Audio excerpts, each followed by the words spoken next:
Welcome to Horror Makes Us Happy, the podcast where we ask the question, what is it about horror that makes us happy? Your hosts are Steve Becker and myself, Chris Whitman, and you can find out more about us at our website, horrormakesushappy.com. Before we get started, a little information for yourself and the listeners. These are your trigger warnings. We're going to be talking about horror culture and horror themes, which could include anything from murder, rape, suicide, child abuse, graphic language, graphic imagery, all the fun stuff. But if that's something that you're not quite interested in, then maybe take a pass or take a moment and come back. But if that is up your alley, sit back and listen to us talk about some really fucked up shit. Before we introduce our guests, just a update on the schedule. Next week, we're going to be interviewing, or actually later on today, we'll be interviewing Kareem Hussein, cinematographer, writer of Hobo with a Shotgun, Possessor. And then next week is Billy Pond. Next week is Billy Pond, director and producer of Circus of the Dead, Cowboys from Hell, and Dollboy. But this week we have the pleasure of the company of Adrian Garcia Bogliano, producer, writer, and director of such works as Late Phases, Night of the Wolf, and Here Comes the Devil. Welcome, Adrian. Glad to have you. Hey, I'm really glad to be with you guys. Thanks for having me. Yes. Our pleasure. In this interview, we'll be asking 3 sets of questions covering your childhood, teenage years, and adulthood to find out what it is about horror that you like as a fan of the genre. We come at it from 3 different angles because sometimes doing that helps trigger memories that you'd forgotten. Mm-hmm. But it's not meant to be a therapy session, so if there's something you don't want to answer, you just say, I'll pass, and we'll move on. Okay. But starting with childhood, what are some of your earliest memories of scary things? My first pretty scary thing was, going to the beach when I was 6 years old, and but that's kind of, and it happened through most of my life. I think that it's closely related also to the fact that I saw Jaws the day before I went to the beach for the first time. So good timing. Yeah, probably a weird timing to do that. I don't know. I was the only thing I remember clearly that I was kind of afraid of. It was the heights, because I was fascinated and afraid of it at the same time, because I was living in a very tall building and the last floor, and that was something I was kind of attracted and scared of. Understandable. Yeah. That's a pretty common one. I know I was afraid of heights too. Well, still am. Yeah. Or as they say, it's not the height; it's the falling from them. Exactly. Well, yeah. I used to have a lot of very vivid dreams of falling from the window. Mm-hmm. Yeah, it's interesting. And like you said, growing up in that environment, it would be easy or natural to fall into both things, being scared of that, but also interested in it because you're constantly around it. It's the outside porch right there. So you always have that intrigue staring at you from the window of you're very high up. Yeah. And then you go out there and it's like, okay, this is terrifying. Absolutely. I forgot about that. Absolutely. Did your windows open up? Yeah, they did. They did. I was and it was interesting because you could see very clearly if you just put your head out of the window, you could see a lot of the apartment of the neighbor next door. So it was very interesting because it was very quiet always, and we never knew who that neighbor was. So that was also another very interesting thing that I think that it kind of marked my curiosity for looking at other people's lives and things like that. The fact that you can just pop your head and see. Yeah, I can definitely relate. My friends and I, pre-pandemic, used to go to this convention in Atlanta, Dragon Con, all the time, and it's held at hotels, which are in that format where you have like a courtyard and then 3 wings of hotels around each other, and you can just pop your head out the window and see someone directly across the way, and it is like that. You just kind of have a snapshot of an intimate moment of their house or their place. Yeah, that's I always found that very intriguing. It's in a way it's kind of I relate that to a kind of a scary thing also, because it's intriguing and it's like what's going on there. To me, one film that I saw when I was very young was Roman Polanski's The Tenant, and it has like these scenes of him watching through the window and seeing things that are going on the neighbors' apartments. Did it ever occur to you that other people could have been watching you? Absolutely. that made me a bit paranoid also, which is another it's another story. Yeah. All right. So we got Jaws, the beach, heights, curiosity about other people's lives. Anything else jump out at you as important in your early years? No, I don't. That's what I can think of. I wasn't very scared of things, really. I grew on a kind of rough neighborhood in Madrid. There was a lot of drugs and things like that going on. It was a little bit like that in Madrid in the 80s. It was just a very short time after the dictatorship ended in Spain in the 70s. So Franco. Yeah, particularly the neighborhood that I grew up was pretty sketchy. I would say. We would hang out with my friends on places where we would find syringes of drug addicts, and that would be our playground. A place where you can find all that stuff. But I wasn't really scared of things around me or anything. Yeah, I've lived in a few places like that too, and you're right. If you grow up in it's not necessarily so scary to you because that's just the way it is. You don't know any different. Yeah, absolutely. Some people are fans of horror from a very early age, and other people are not. So it doesn't sound like you were really a fan of horror at your childhood yet, which is fine. It's not it's normal. Did you have anybody in your childhood, friends or family, who were fans of horror? I was a fan of horror. I was. Oh, yeah. I mean, it started early on, but I didn't relate to horror, but through being very scared about the films. This is kind of a funny thing. I don't know. The thing is, my parents, they were both related to filmmaking in different ways. Okay. They both met on film school in Argentina. They had to escape from the military dictatorship in Argentina, and they moved to Spain, and that's where I was born.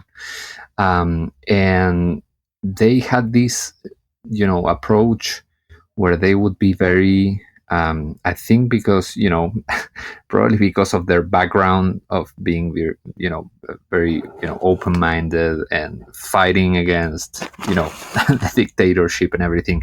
They had this very open mind, and they were open to me and my brother, my older brother, watching, really adult stuff. We would sit with them and watch the movies that they were watching for the most part. I mean, there were exceptions, obviously, but they not going to sit down and watch Cannibal Holocaust or anything. No, not that, but you would be surprised to some of the stuff that we went to the theaters to watch with them, or that we watched on television, things that were definitely not appropriate for my age, but being a little kid and trying to catch up and trying to understand as much as possible of those things. And that really, I think that made a more positive thing to my mind and my intellect than a negative thing. And from the very beginning, my approach was understanding very from very early on that what I was seeing was not real, that what I was seeing couldn't really come out of the screen and affect me in any way. So what happened was I was watching films that are, I watched them again, many of them, and I realized that were very disturbing. But I was watching them from a place where it was a game. It really made my approach to horror, very, very, very playful, I would say.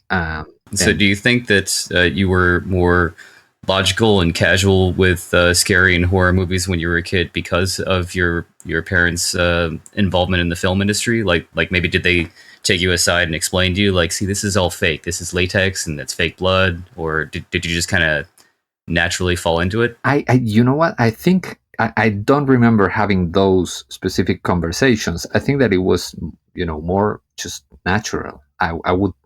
I think that the reason is I saw how they react and how they, enjoyed those films, and I saw how my brother, who is 5 years older than me, the way he would see that and approach to that, and I think that gave me like the idea of how should I react to that.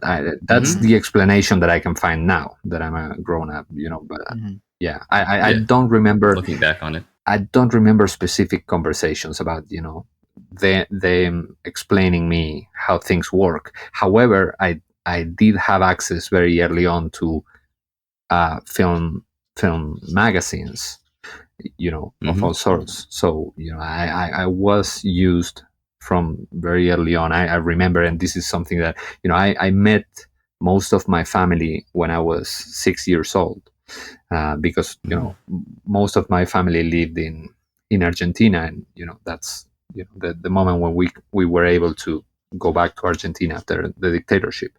And they remember clearly that, I was this weird kid, talking about all these actors and actresses and filmmakers and all this stuff. Like, I was very interested on the people behind the screen. So I think that's, one of the reasons I took it, very differently than most people did. So even at 6 years old, you were paying attention to who the actors were and the roles they were playing? Absolutely. Well, back in those days, my biggest hero was Sylvester Stallone. It wasn't very, but I was very, aware of that, and filmographies and connecting, the kind of thing that I think, kids and people who were interested in films back in the day had to do, before internet. For boys and girls, there are different things in life that trigger this. I almost wonder if it's just part of childhood development that, starting to notice, shall we say, a network of connections and understand those connections and how multiple things interconnect, is, I think, a common thing among, for example, sports. What players are on which teams are playing each other. The stereotypical thing is, for boys it's sports, and for girls it's interpersonal relationships. Who's dating who's talking to who, Right. Gossip type stuff.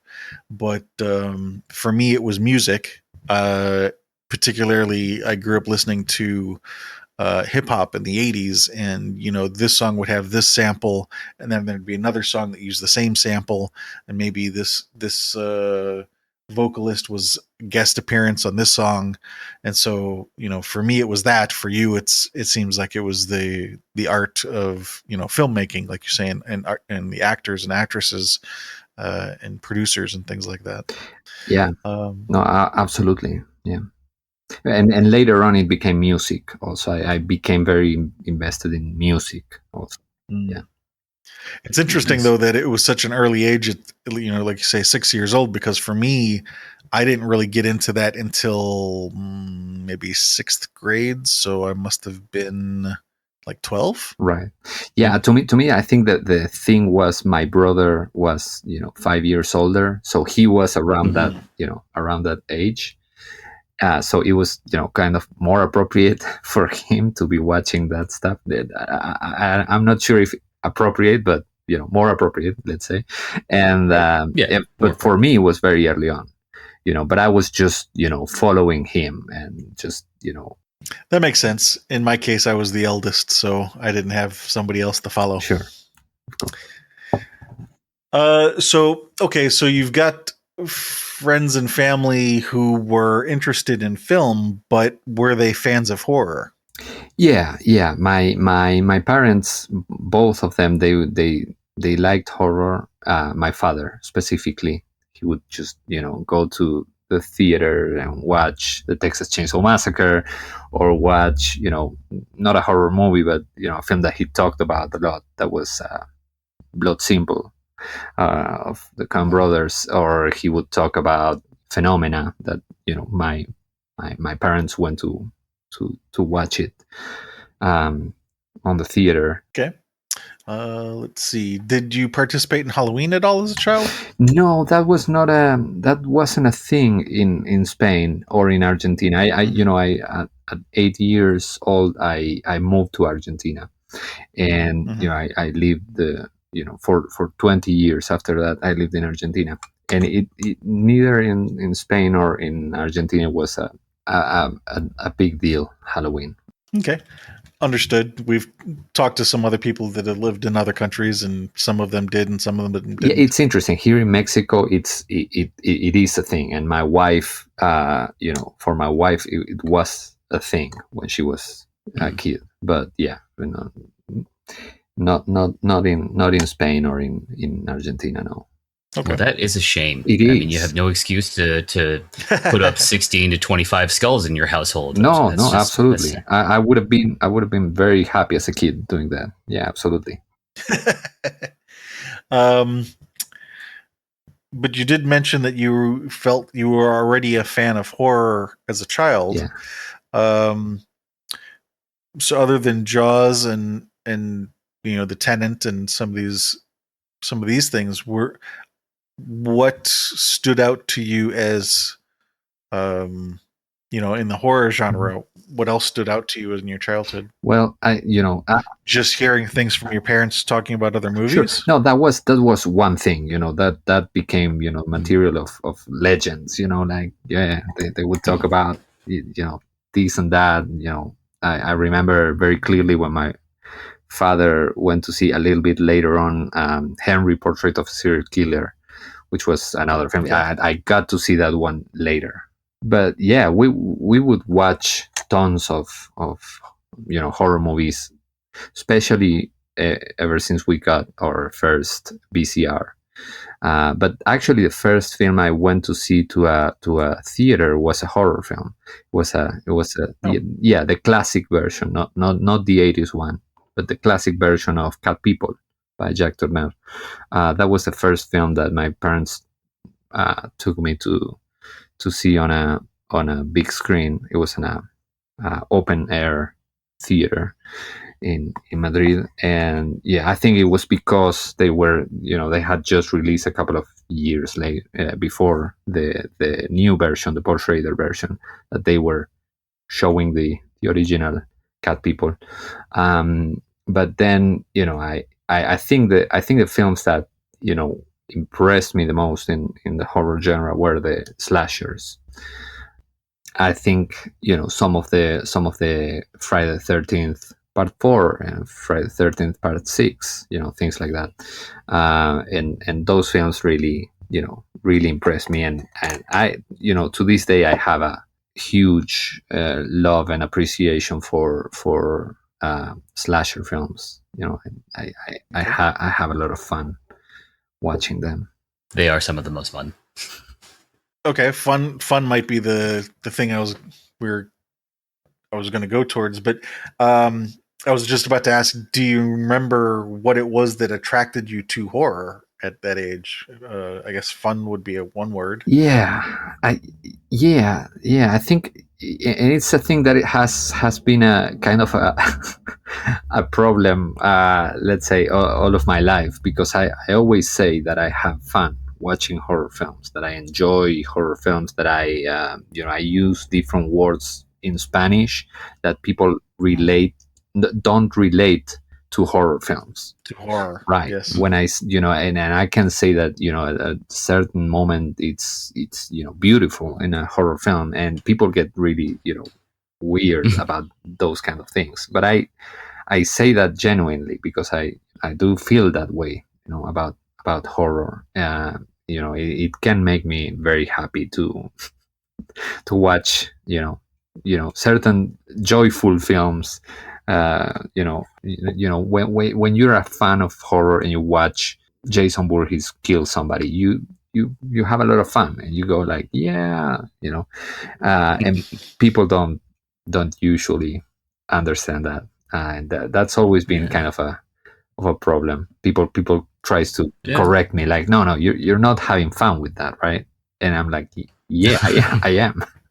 Like you can't seriously enjoy watching this person's throat being slit open and blood splattering everywhere. And yes, it's interesting, because it happened to me on my teens, for instance, that my part of my family, not my parents or my brother, but other part of my family, my uncles, aunts, cousins, they would say like, oh, they're showing on TV some real operation of somebody that they're opening and taking whatever, some of these like real stuff.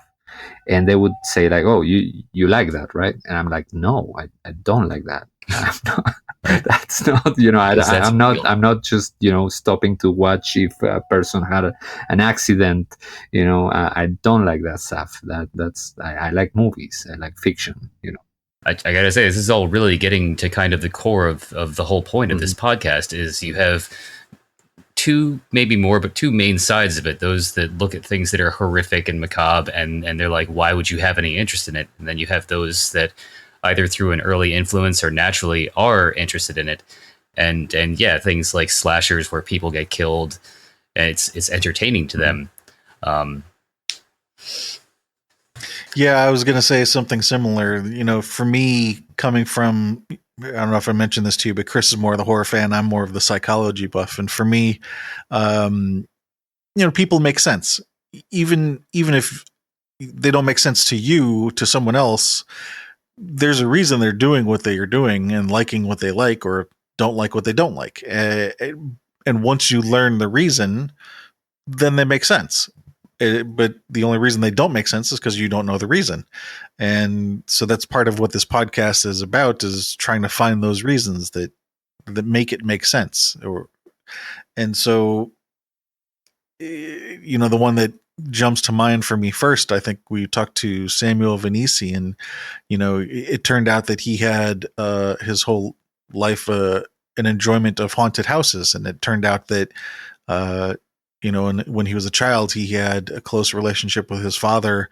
They would do haunted houses at their home together and participate in things like that. Right. So, there can be these emotional attachments that I don't think he really had put two and two together until we talked some more about that. Because, we talked through his whole life, and there were like 3 or 4 different times where he brought up these haunted houses. And I don't even know if he remembered putting that together from his childhood.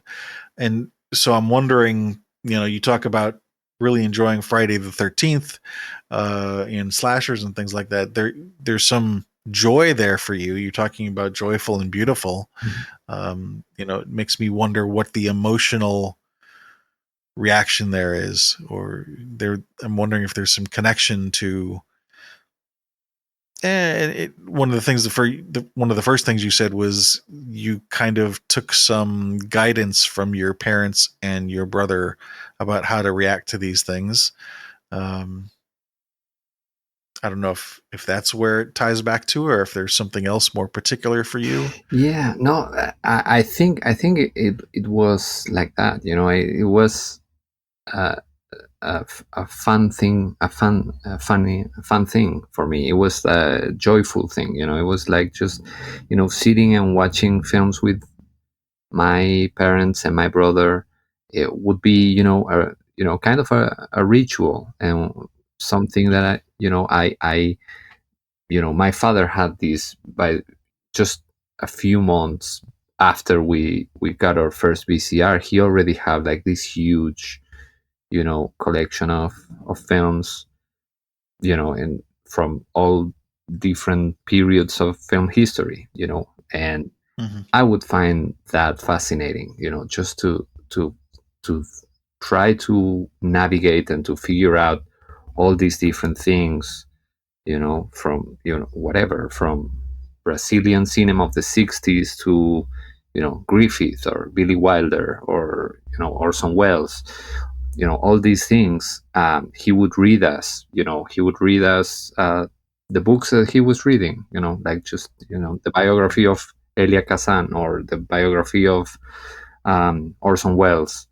And of course, I was a kid and I didn't understand much of that, but I was trying to pick up as much as I could, which is something that I feel very grateful with my parents about, because I think that trying to pick up the pace, and try to just figure out things, it's a very interesting thing, and it's a very cool thing for a kid.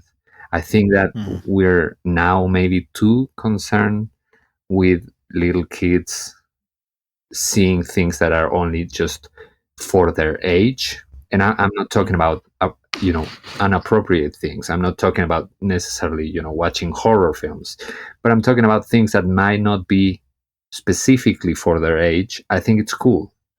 I think it's a good thing, because it makes you try to figure out other stuff. It's not just, okay, this is made for me, so this is like my comfort zone.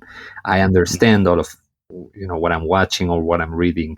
No, these are things that are not necessarily for me, so I have to try to understand and try to understand different perspectives, which I think that it's a great thing for empathy also, to try Yes, to yeah. understand other perspectives of life, and not just watch the thing that it's just made for you. So Yeah. yeah.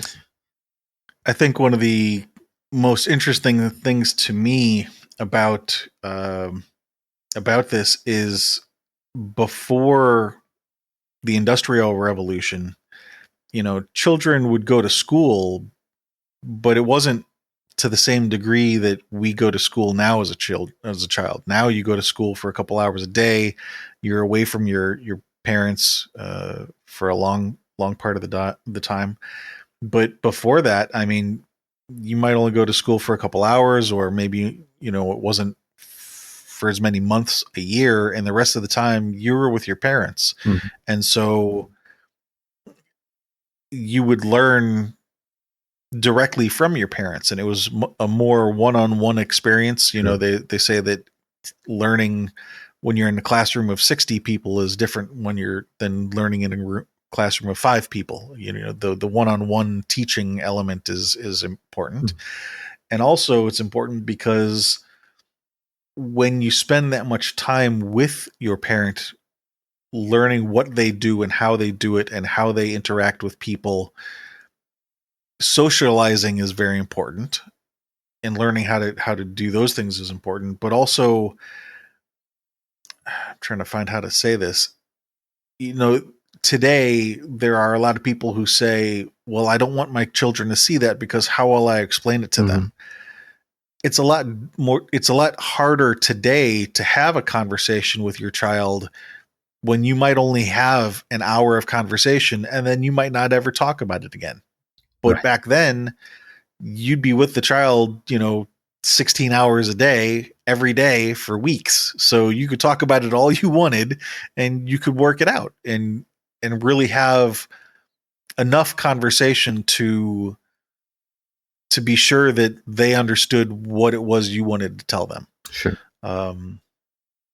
Nowadays we don't have that. Now you get to take your child to work one day a year, and that's it. Sure. No, and for me, it was. I think those early years of my life were, very much like that. Like I had a lot of time, a lot of quality time with my parents, and I had all these, moments where I could learn a lot of things from them and see what they were interested in, and obviously just expose my own interests to them and these kind of things. And it's interesting because later on my life that was harder to do because my parents got more jobs or things that got them more time out of home, and they got divorced eventually. So I saw my father much less later on because I was living with my mom. So those first years were very important, I think, on that to just form a lot of the interests and things that I would I would be inclined to for the rest of my life. Just out of curiosity, what do you think your father liked about horror? They were both film students in the early 70s, and I think it was a time when people were really open about many different things that were going on cinema. I went to film school myself, and when I went to film school, I felt that it was very dogmatic, and everything was about just certain movements and certain type of films and certain type of things. But they were, I think, at that time, experimenting and experiencing very different things. And you could have a guy like Francois Truffaut, who was a god for them at that time, writing a book of interviews with Alfred Hitchcock and saying, no, this is the guy that you have to pay attention to. So I think those kind of things, or in Argentina you would go to art house theaters when my parents were young, and you would go and watch a Dario Argento movie, like an event, like this is the art house film that we have to watch now. So I think that made them very, very interested in all these kind of different things. They wouldn't be very big fans of Friday the 13th or things like that, but they did have a respect for horror in general. Like Alien was another of my parents' favorites film. So Rosemary's Baby, it's a fun thing because I saw Jaws the day before I went to the beach for the first time, and actually my father took my mother to watch Rosemary's Baby when she was pregnant of my older brother. So we had this weird relationship with movies. Mm-hmm. Yeah, you both can relate on that note. That's funny. Your father has an odd sense of humor. Yeah. No, it's grounding things, bringing them to real life. Yeah. Yeah, I was gonna say earlier when you said you went to the beach right after watching Jaws. It's funny, Jaws has come up in multiple interviews here, and typically the response is not to go to the beach directly after watching Jaws. Some people don't even want to go near bodies of water, like a pool. Right. I myself was scared to take showers after watching Jaws. Right. Yeah. You don't care. Just I didn't care. Go to the beach. I didn't care. Like the next day, I was, I was kind of afraid of the water just because it was the first time that I watched it, but it didn't cross my mind that it's gonna, a shark is gonna come and eat me. I was more afraid of drowning than I was. Well, that's a realistic fear. Yeah. Yes. That's a good thing. Yeah. That you were realistic about it. Sure. Okay, so at least in your father's case, then it wasn't that he was particularly interested in horror for horror's sake, but like you say, it was more of appreciating the art of filmmaking in the sense that maybe he was enjoying the fact that it was evoking an emotion. Mm-hmm. How can I say this? Any emotion in that good art evokes emotion. And in this case, he was just recognizing that with horror, it was that particular emotion as opposed to the other emotions that are triggered by different forms of art. Yeah, and I think that that was very important for me because that's the approach that I had through all my life. I'm a huge fan of film in general. I love all kinds of movies. To me, I think one of the reasons why I wanted to make horror films was because I felt that it didn't have, for the most part, the love that it deserved. That it's always seen like like the little brother, like the this thing that you can take very seriously, and it's also something that happens and that my parents didn't do, which is talking about the classic horror films and deny the fact that they are horror films, which is something that happens very often. When people talk about Hitchcock, they say, well, Psycho, well, it's not horror, it's Hitchcock. It's suspense. Yeah, it's suspense, whatever. Yes. And Rosemary's Baby is not horror because it's Polanski, it's whatever. Or The Shining, it's Kubrick, it's not horror. And they're trying to justify the horror films that they like by telling that it's not horror, which is something that I relate closely, and I find a bit annoying about the this last wave that we've seen of elevated genre, which is just a way of saying I'm kind of ashamed of say that I love horror and I have to dress it as something else, to be taken seriously. That's kind of annoying to me, but well, I think this goes back to what Chris and I were talking about before about the reason behind this podcast is, a lot of people can't understand why people would like horror. And so because I don't understand that and I don't like it, then the fact that I like this means that this can't be that. Mm-hmm. So it must be something else that, this can't be horror because I like it and I don't like horror. So it's that disconnect that, because they don't understand. Sure. I'm wondering, I guess your father was enjoyed movies in general that were well done, I'm assuming.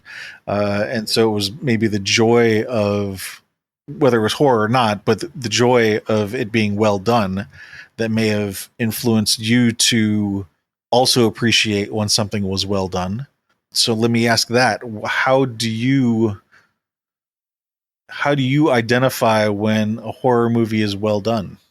Well, it's something that I think that changed through time, obviously, because I would have this approach where I would pick things, I would understand certain things about filmmaking and stuff like that, when I was a kid, but they were very they were very basic, obviously, and I think that it was when I was I can absolutely identify the first moment that I watched a horror film and I realized that there was this art form inside of horror films, and that was when I saw Richard Stanley's film Das Devil.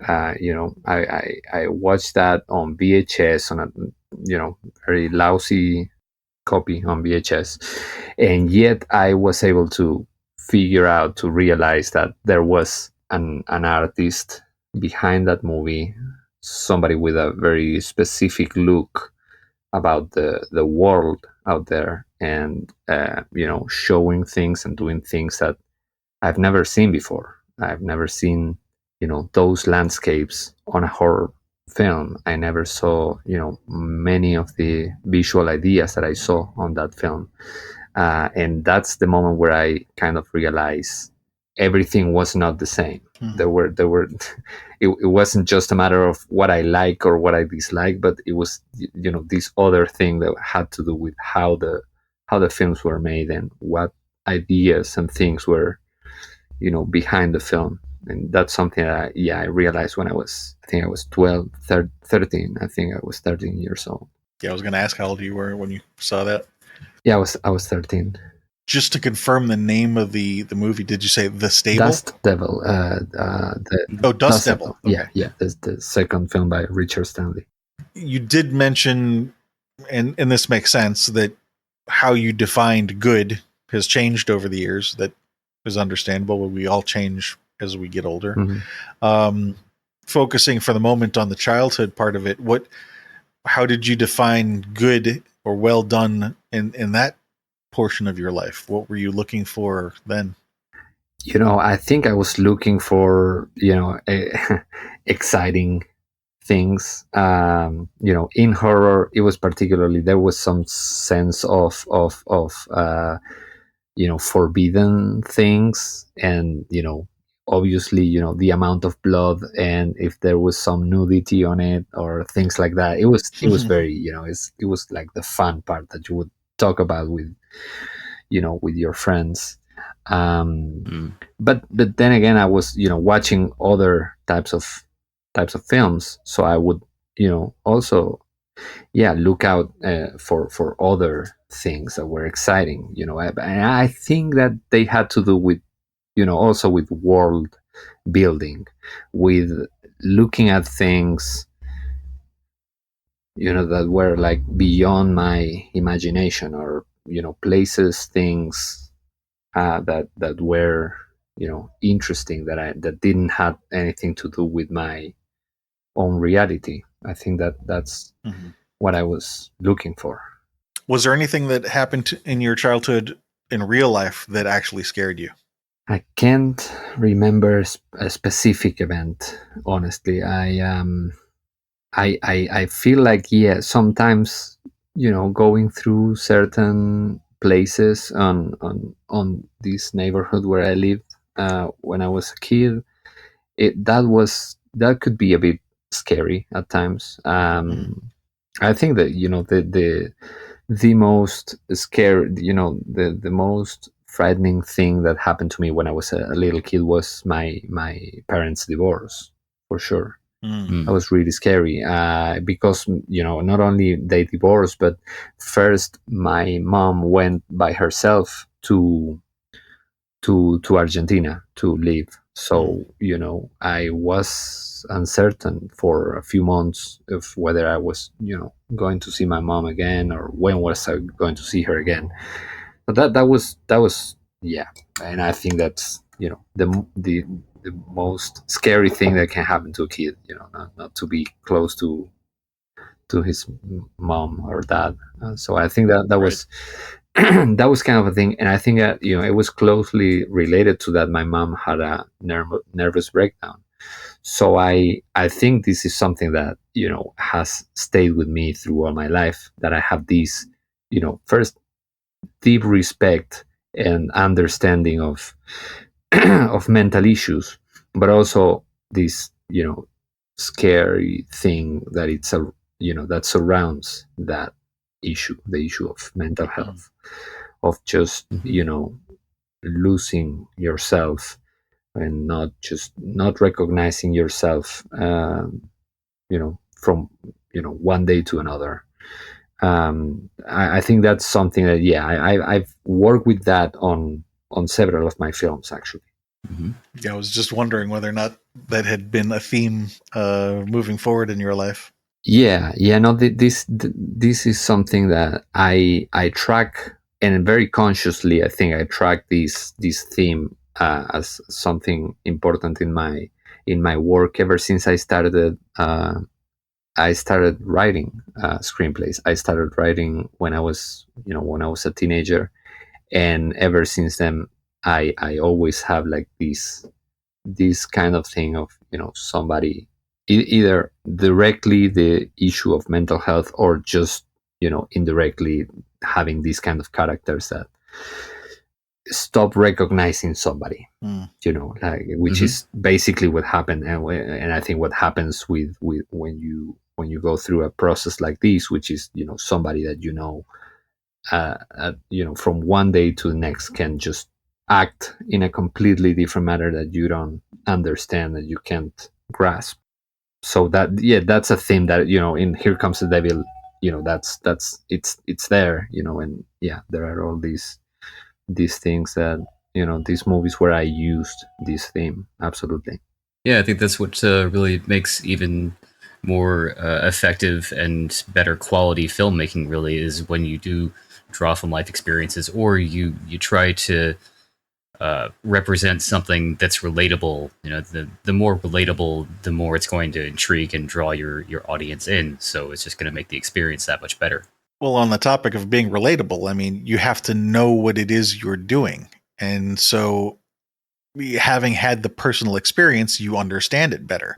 If you're trying to write a story about something that you don't know anything about, good luck. Right. Yeah.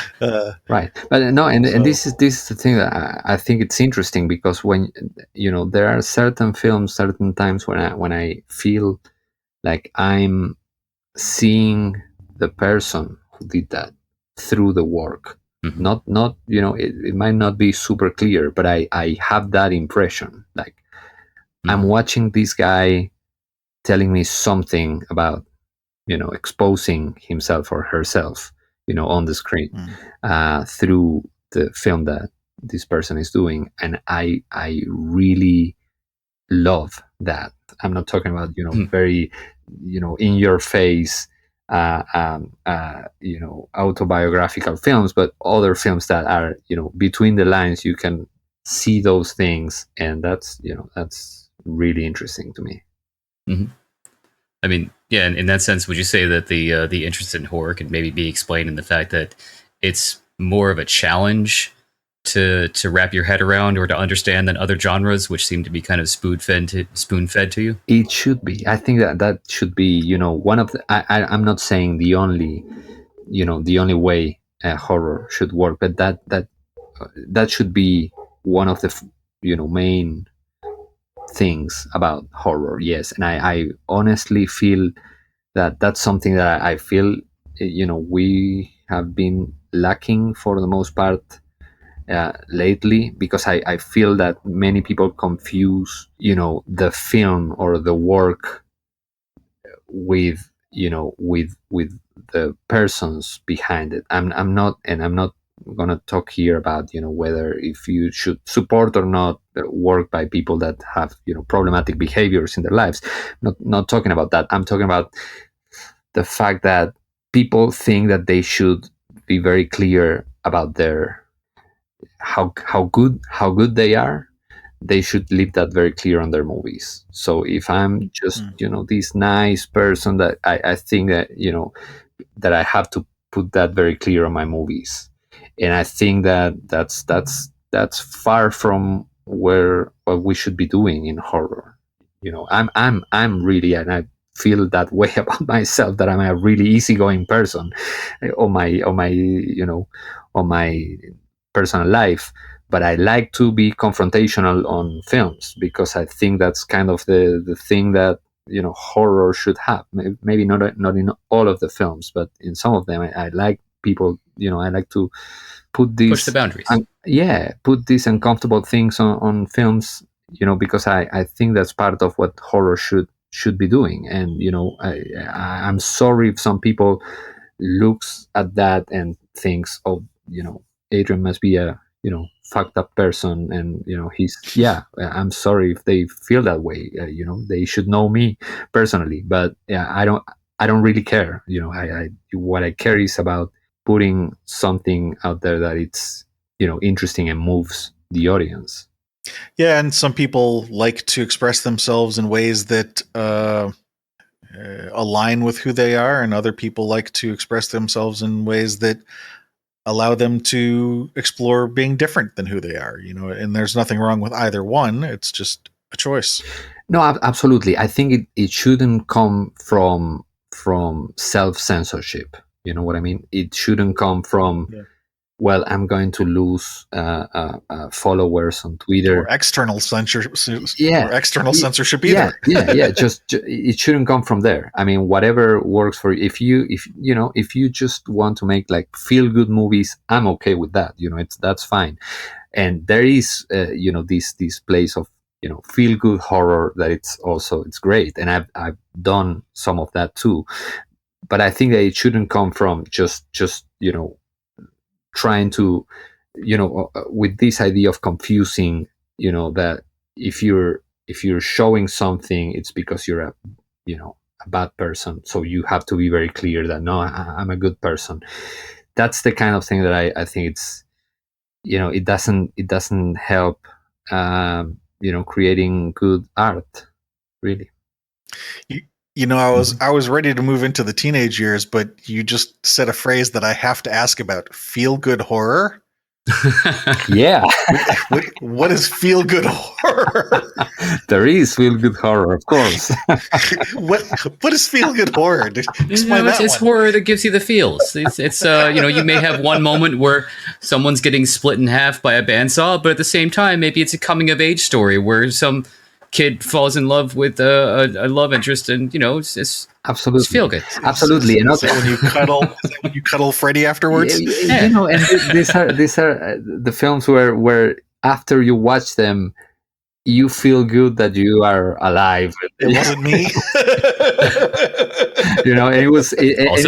It left you with a sense of that was a fun thing. That was like just going into a ride on the on a roller coaster. Yeah, I feel that way. I mean, because it's the same. I mean, with the roller coaster, there are these moments where you think, I'm gonna fall off this thing and I'm gonna die miserably, and by the end of it, you're just exhilarating, and you had a you were scared maybe for a moment there, but you had a lot of fun in the the whole thing was fun. I did when I was a teenager, I did bungee jumping, and it was kind of the same thing. It's like this moment where you're just falling and you're saying, okay, that's the end. And then you're I survived. You're not falling. Yeah, of course. So moving into teenagers then, and thinking about some of the things that we've talked about and how they impacted your life, what kinds of things in the horror genre were impacting you in your teenage years? What stands out to you as, wow, I really like this, or I really like that? Well, it was very difficult. I think a very difficult time when I was a teenager, because I had already seen a lot of horror films, mostly of the 80s, which some people consider a minor moment in horror, but I love the 80s horror. I mean, it's probably not as good comparatively with the 70s horror, but it's a lot of fun. That's for what we're talking here. 80s horror was definitely more fun. Yeah, 80s everything was more fun. Yeah, we took things less seriously. Absolutely. So what happened was, when I was a teenager in the first half of the 90s, is that the horror genre it had a big crisis, honestly. Like the first half of the 90s, you watch it, most of the masters of horror didn't really know where to go, or didn't have the strong place where they were in the 70s and 80s. They were not there anymore. They were kind of stumbling and figuring out what to do, and there was not a very big new generation of directors coming. So I kind of struggled with that, I have to say, for the first half of the decade, and I moved my interests more also towards music and towards other genres. Also, that's the time when I discovered Quentin Tarantino, and some other people, some other filmmakers. I started to become a big fan of Brian De Palma, who had some horror films, but also had more suspense or even comedies and things like that. So I started trying to go in different directions at that point. Okay. When did you feel it started coming back? I think it was, in the second half of the 90s. I think that, definitely with Scream and the what Scream generated, we started seeing some interesting stuff that it wasn't still quite my thing. I think that I reconnected very strongly, and probably the reason that I started directing was because I wasn't connecting that strongly with the things that I was watching.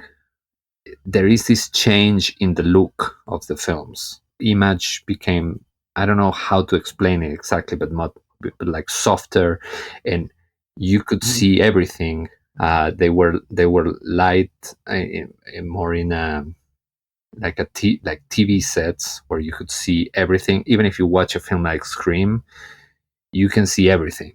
Yeah, I think I see what you're talking about. It's like it was Yeah, it less dirty, less absolutely. filters, and like you said, it looks more like a set because the lighting is much brighter. You can see every angle of everything. Absolutely. If you watch a film like Friday the 13th Part 1, which looks great. I mean, this is one of the things that misconceptions that what one could have, back in the day when you watched Friday the 13th one on VHS, it looked terrible because it was really dark and you could see, you could barely see what was going on. But when you watch it now on Blu-ray, when you watch it the way it was meant to be seen, you see that it looks great. It's really cool. But it's also this kind of thing where you have this, the cabin and a very bright light on the cabin, and there's nothing around that cabin. It's everything is dark. It's just pitch black around, and that gives you a very different feel. Like you don't know what's gonna happen, where it's gonna come from. The scare, where it's going to come from. If it's going, what's happening in that, on all those dark spots. And I think that in the early 2000s there were a few films that started to take this in consideration, and they started being darker, having this more gritty type of look.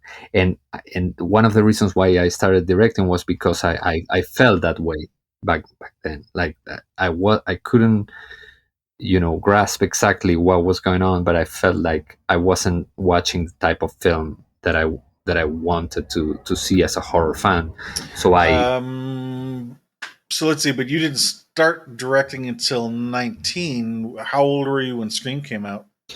I was 16 years old when Scream came out. Okay.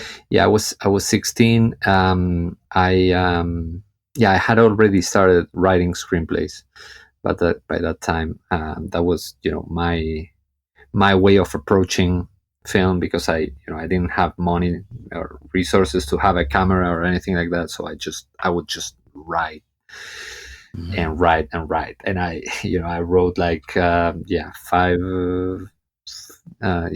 feature film screenplays by the time I was 17, I think.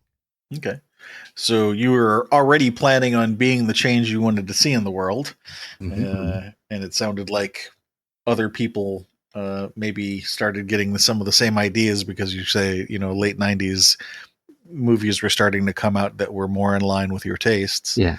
Other than Scream, what else jumped out at you? Late 90s, Blair Witch Project was a film that I was really impressed with. Blair Witch is one of the few films that really scared me. I as much as I love horror, I can count the amount of times that I got really scared with a movie through my entire life, and Blair Witch was one of those. And it's one of those things that only horror fans can understand, because I was, by the end of the film, I was absolutely scared. I was trembling, and I went with a friend, and we got out of the theater in shock. We were trembling still, and like we looked at each other and we said, let's get another ticket and let's go back again. And yeah, it's just like the roller coaster. Of course. You're scared about it at first, and then afterwards, I want to go again. Yeah, exactly.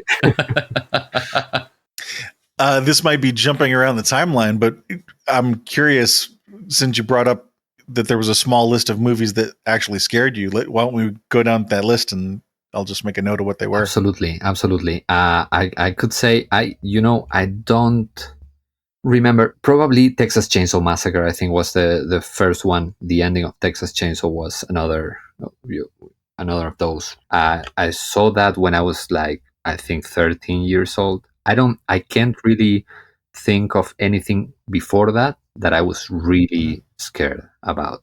And then I would say, obviously, Blair Witch. I would say a film that it's not considered a horror film, but I think it is a horror film. It's Irreversible by Gaspar Noé.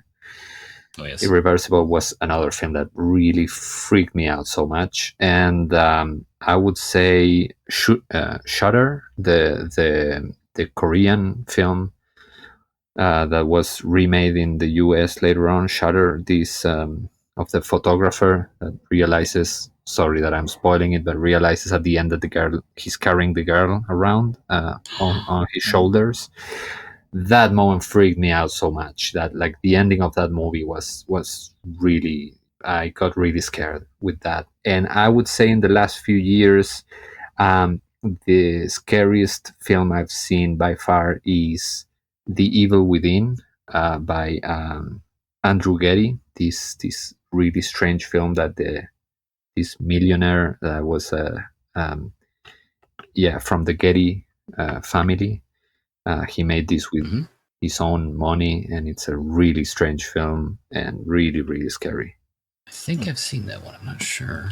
It's really weird. It's this film that this guy, he was on crystal meth, a millionaire who spent all of his money doing this film through, I think it was like 10 years, and he died before the film got finished, and somebody finished it, and it didn't have a lot of, it didn't, had a lot of repercussion, unfortunately, but I feel like it's, it's a really weird and really, really terrifying film with a lot of, great visual ideas. Without maybe spoiling anything, what scared you about it? Of that film? Yeah. There's so many creepy images in there. It's just that film in particular is like a roller coaster, and it has this thing that I didn't feel since I was a kid.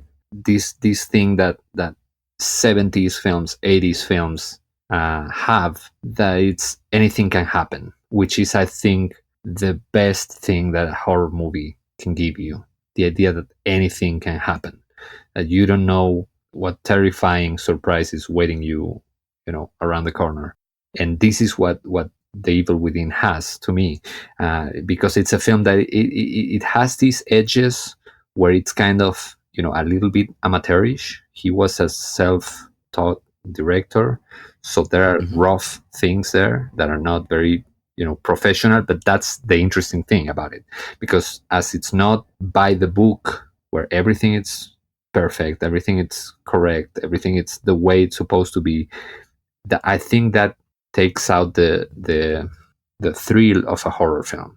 Right, because it's the same formula that most films and stories follow. So. Exactly. Yeah, I see your point. Exactly, and in terms of, in visual terms, it translates to this kind of thing that, coverage, which is a word that I hate, that directors use, which is very standard. And that if you have the shot of a character, you're gonna have the reverse shot, and eventually you will have also your establishing and your two shot. These things, even if you don't know anything about film language, you recognize this, you realize this. And it's I love the fact that a film like The Evil Within, really, you don't know what's next. You don't know.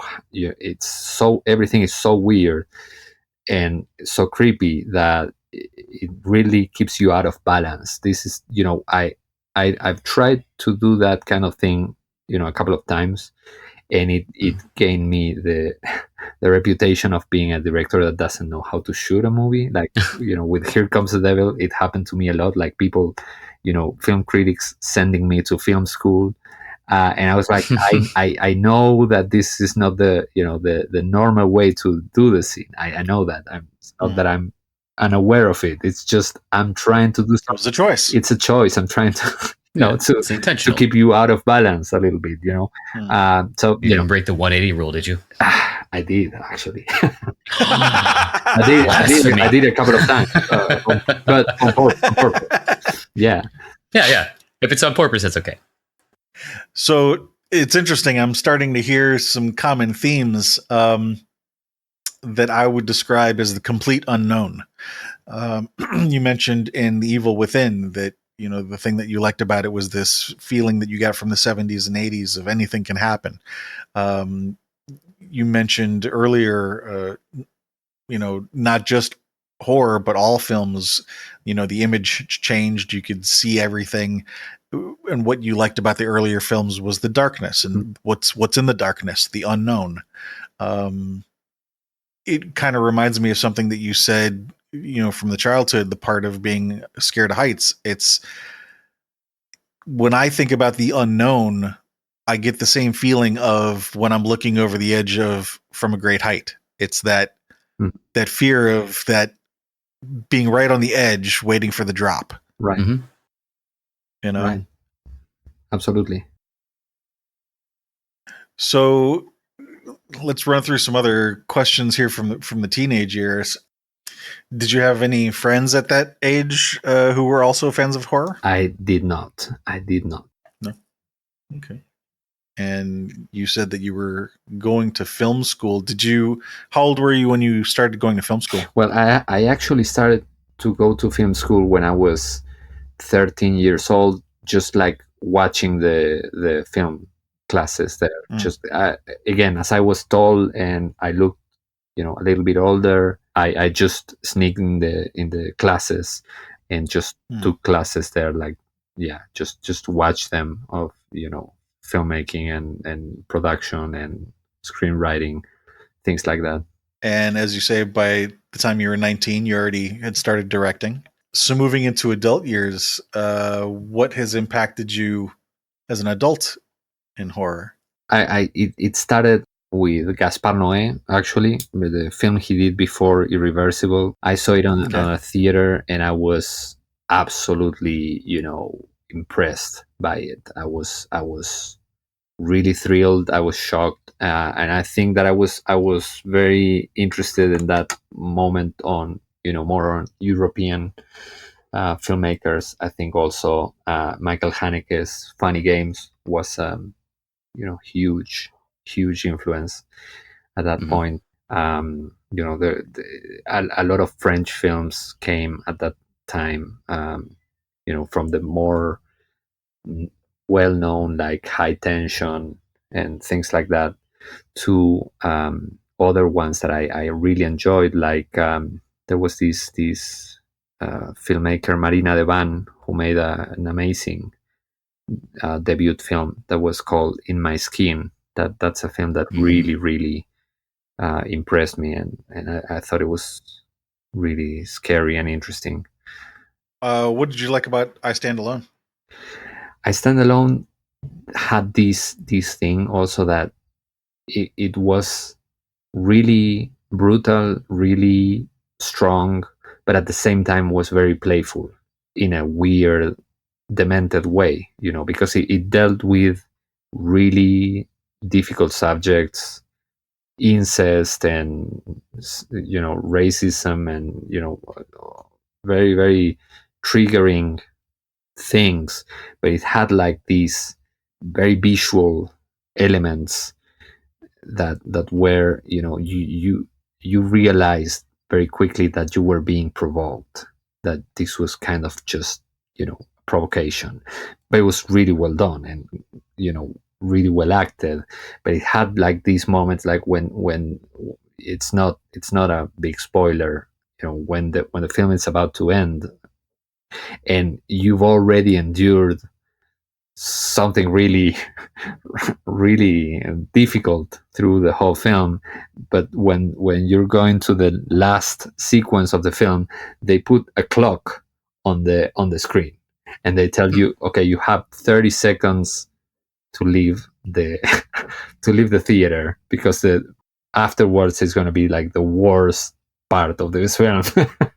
And you had this clock. Yeah, it's a challenge, and you're like, just your expectation increases. It's not just a like a gimmick like that somebody from from the 50s could use on a horror film. But it's this, like, okay, this is a really tough film, and now they are warning me about this, and I don't know what to expect. There was something about that I thought it was really really provocative and really interesting, and I enjoyed it. Yeah, it almost sounds like it would lessen the effect of the film at first, because you know when the end is coming, but in a way it does heighten the tension because you see how much time is left. Yeah. And what's going to happen. How are they going to wrap this up in, say, 1 minute and 30 seconds? Yeah. And Gaspar Noé is really a master of doing that, because he did it again with Irreversible by starting with the climax of the film. He's like just throwing you the most brutal things at the beginning, and just ending like a almost like a romantic film. So yeah, it's very interesting.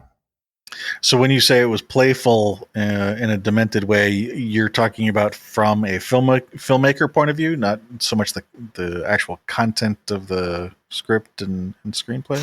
Yeah, I think that the form of the movie was very playful. It had these elements that were really provocative.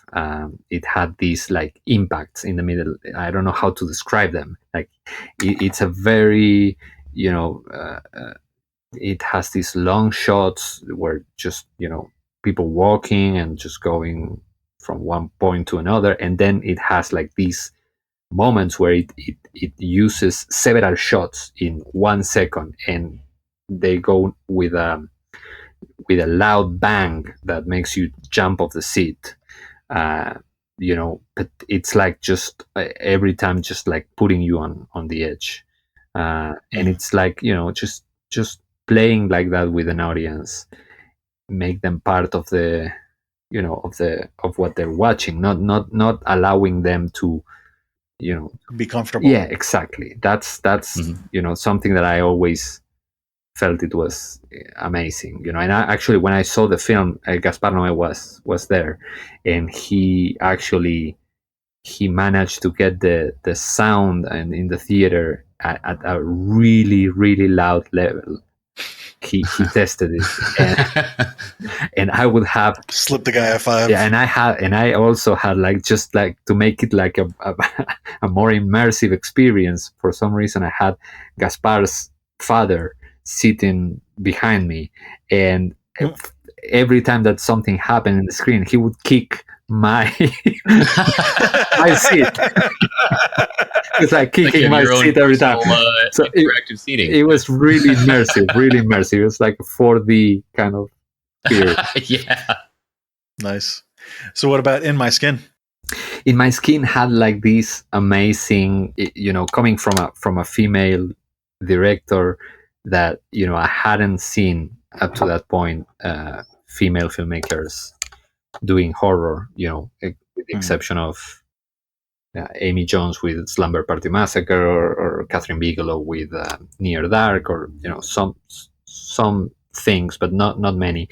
And I felt that this was a different universe. Like this was finding somebody who had a completely different perspective to anything I've seen before. And also she is the protagonist of the film. She's the lead in the film. I would say she maybe the protagonist and the antagonist, really. Yeah, no, absolutely.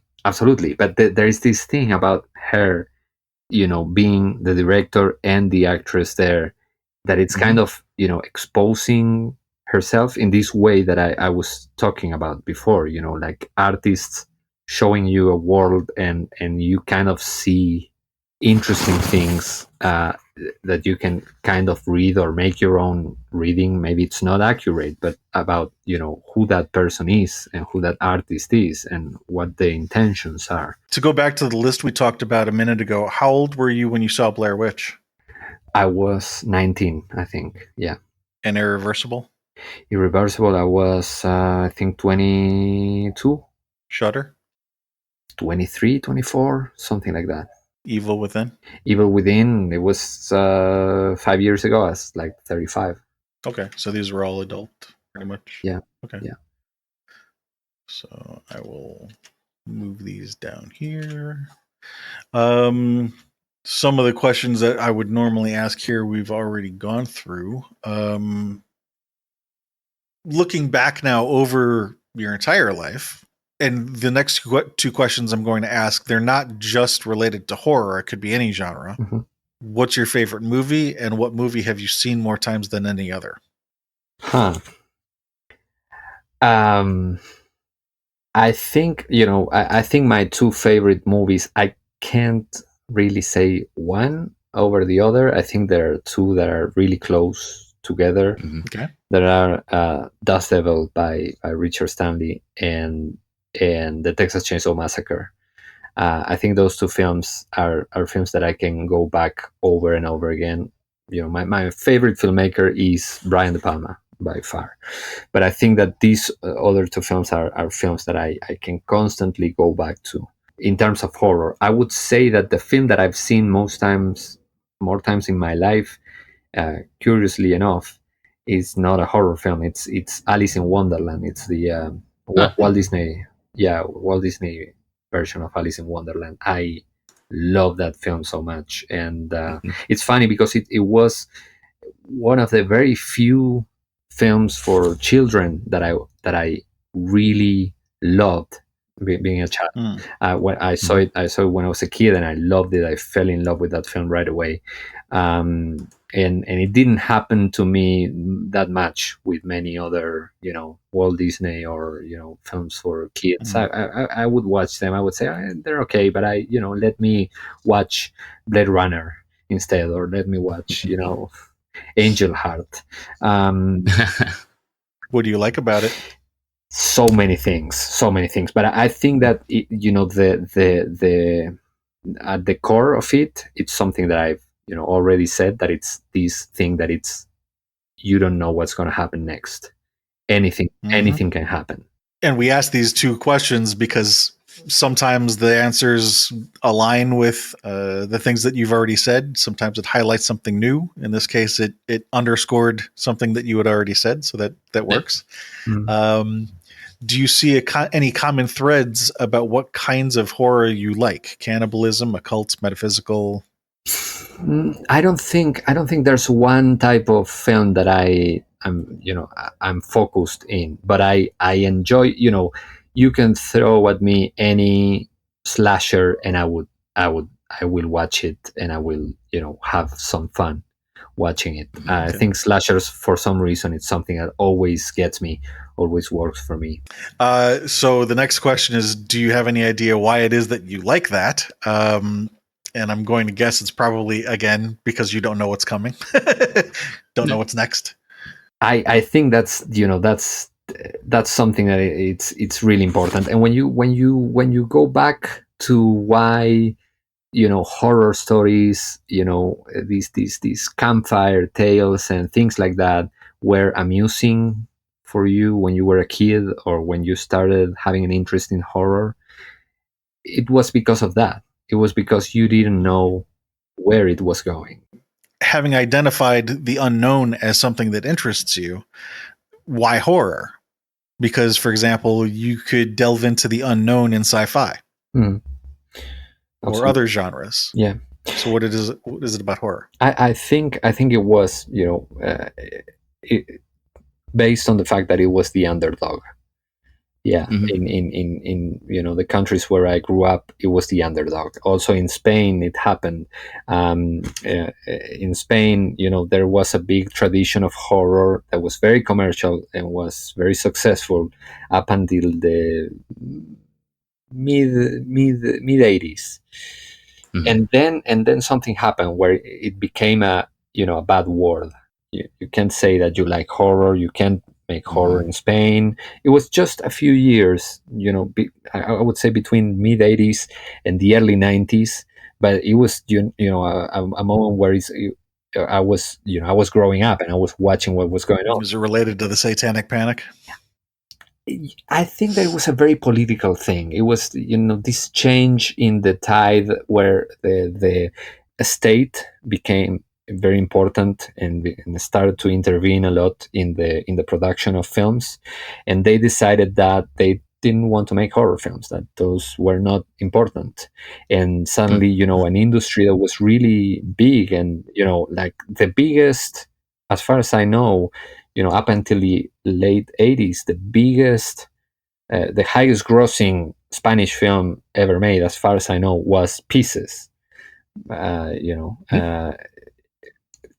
Slasher made in English, that it's really fucking weird. And, and that was the highest grossing film. And, but they suddenly decided that was not what they wanted to do. And it took a few years until, Alex de la Iglesia appeared on the stage. And I was lucky enough, they just released this thing that I want to get my hands on, the 4K restoration of The Day of the Beast, which is a film that I will definitely recommend to your audience. If they haven't seen it, they have to see it. Severin just released a 4K restoration on The Day of the Beast. The Day of the Beast was a game changer. It's interesting that you brought up the underdog element, because I thought you were going to go in a different direction. What I was expecting you to say is that horror is the only genre of those that would let you really go into the uncomfortable area that we talked about earlier. Yeah, no, it is. It is definitely a genre that allows that, for sure. And that's something that's really interesting to me. But then again, that you can do that on other genres. Okay. Well, I think we've found some pretty good answers for you in terms of what it is that you like about horror, in terms of, it being uncomfortable. And I forget what the other one was. The challenging aspect of it, the underdog. There was something else. I know it's in the call, but I just can't remember what it was off the top of my head. What is also in this call is several examples of films I am going to have to see. Thank you for that. The Square looks very interesting. Yeah, a lot of almost Kubrickian angles and just tight, close shots. It looks very tense. Yeah, it is. It is. You know what? I just remembered we had skipped. We didn't give you a moment to pitch whatever it was you were going to pitch at the start of the call. I think we just jumped right into the interview. That's my bad. I realized that halfway through. It's fine. No, it's fine. I know. I'm actually, just right now. I'm kind of just enjoying a really cool moment in my life and my career. I have to say, because I had released 2 different things in the last month. We released here in Mexico my latest film that it's called Play With Me. It became a really big hit, and it's been doing great. It's been on the top 3 films in theaters. And I also had like this week I released a really fun and very different to everything I've done so far, a really fun series I made for Netflix. It's called Haunted Latin America. It's about people who had supernatural experiences in their lives in different parts of Latin America, and it has become a really successful thing. It's now on the top, also on the top 3 of the in Netflix here in Mexico. And it actually a couple of days ago made it into the top 10 in the US of the most popular Netflix shows. So yeah, I'm really excited about that. I'm glad that we got you on the show now. Yeah, right. No, it's a fun moment for me. Really, I'm really excited. I'm sure things will just continue to get better. Hopefully, yeah. That's the idea. So, thank you for your time. Yes. Thank you for joining us today. Thank you. I had a lot of fun doing this. I enjoyed it a lot. It's interesting to think about these different aspects that you don't get to talk about too much. Yeah, exactly. Exactly. That was one of the reasons that we wanted to do this too, is because that's what we thought. This is not something that you hear a lot of people getting to talk about. No, it's great. So thank you to anybody out there listening. Please do come visit us at horrormakesushappy.com. We've got a list of people there we'd like to interview. If there's anybody you'd like to see added to the list, or if you can help us get in touch with anybody on the list, let us know. Hit us up on social media. Come buy some of our merch. Support us on Patreon. Whatever you like. Horrormakesushappy.com.